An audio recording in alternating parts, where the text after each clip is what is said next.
Promotion of a general, demotion of a nation. What Asim Munir as Field Marshal means for Pakistan. Pakistan has once again confirmed by promoting General Asim Munir to Field Marshal that uniform reigns supreme in the country. The recent elevation, only the second such promotion in Pakistan's history after Ayub Khan, goes far beyond military tradition.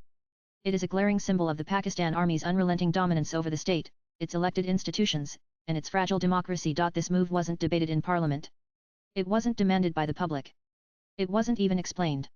It was simply done, rubber-stamped by the Shehbaz Sharif government, which is desperate to survive and is willing to trade democratic dignity for political security. Why has Asim Munir been promoted? Asim Munir's promotion comes on the heels of internal unrest, a crackdown on Imran Khan's Pakistan Tehreek-e-Islam (PTI), and the recent conflict with India. The message from the Pakistani army is loud and clear. It rewards loyalty, force, and writes its own legacy. Thus, the elevation means that military supremacy supersedes civilian governance of Pakistan. Munir gets the authority beyond future army chiefs, possibly even beyond civilian oversight. This would also mean that he has institutional immunity from scrutiny, accountability, or post-retirement prosecution. Asim Munir will remain the Chief of Army Staff of Pakistan Army till his scheduled date of retirement. He would have retired from Army in 2025 but for a legislation passed by the National Assembly of Pakistan in November 2024, which extended the tenure of the Army, Navy, and Air Chiefs to 5 years from 3 years. He is now due to retire in 2027. Is Shehbaz Sharif complicit? Instead of resisting this power grab, PM Sharif enabled it. His government, already accused of being a puppet administration, now appears completely compromised. Rather than pushing for elections, judicial independence, or media freedoms, Shehbaz's regime has instead overseen the neutralization of PTI through arrests, censorship, and repression.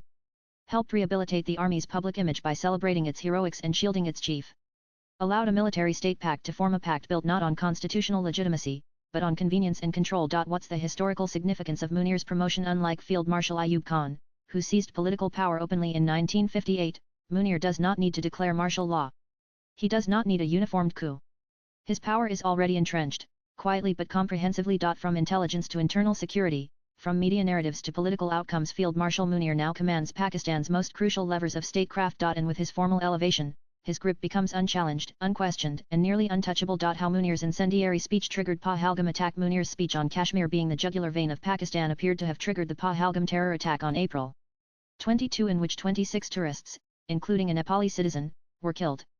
The Resistance Front, which is a front of Pakistan-based terrorist group Lashkar-Taiba, immediately claimed responsibility. We are different from Hindus in every possible aspect of life, said Asim Munir on April 17, at a gathering of expatriates. No matter where you live, remember your roots lie in a high civilization, noble ideology, and proud identity. He added that Kashmir will be our jugular vein, we will not forget it, we will not leave our Kashmiri brothers in their historical struggle, invoking the two-nation theory. Pakistani authorities, however, have denied any association between his statements and the recent attack in Kashmir. On April 26, Asim Munir addressed cadets at a graduation ceremony for the country's premier military academy. He invoked the two-nation theory, the framework behind Pakistan's founding in 1947, which asserts that Hindus and Muslims are separate nations needing separate homelands. What later followed was an intense conflict between India and Pakistan, where New Delhi had neutralized Islamabad's air defense systems after a barrage of drones targeted more than 26 Indian cities. Asim Munir's rise through Pakistani ranks. Asim Munir has been the shortest-serving head of the Inter-Service Intelligence (ISI). He was appointed the ISI head in October 2018 by the Army Chief, General Qamar Javed Bajwa. But 8 months later, he was replaced with Lieutenant General Faiz Hamid on the insistence of then Prime Minister Imran Khan. Soon after Imran Khan had a fallout with the Pakistani Army and was ousted from power in 2022, Lieutenant General Munir was appointed the Chief of the Army Staff (COAS). It was hardly a secret that Khan's PTI was steadfastly opposed to Lieutenant General Munir's appointment. Munir started his military career as a second lieutenant in 1986 when the military dictator General Zia-ul-Haq was ruling Pakistan.